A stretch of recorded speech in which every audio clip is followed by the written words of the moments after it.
This keyboard has a secret. Can you guess what it is? This is the ACO SPR67. I was actually really surprised by how good this keyboard is. It's a 65% barebones kit priced at $109.99 and is only offered in a white case color.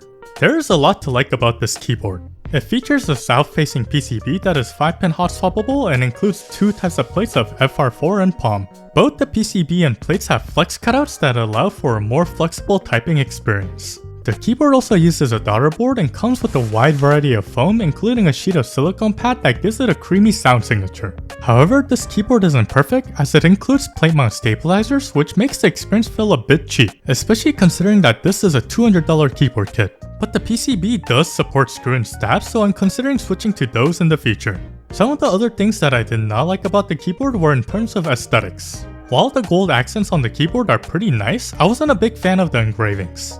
Also, the case design is almost identical to some of the previous ACO barebones kits, so it does feel a bit repetitive there. But more importantly, there is something specific that makes this keyboard so good, and it comes down to its mounting style. While most of the keyboards in the past year have all used gasket mount, this keyboard actually ended up doing something completely different. The secret is with these springs. ACO calls it a spring mount as the keyboard has the plate supported by springs. Alongside the flex cuts, this allows for a very bouncy typing experience that is pretty fun to type on. ACO even includes 3 different sets of springs with different forces so that you can choose how bouncy you want the keyboard to be.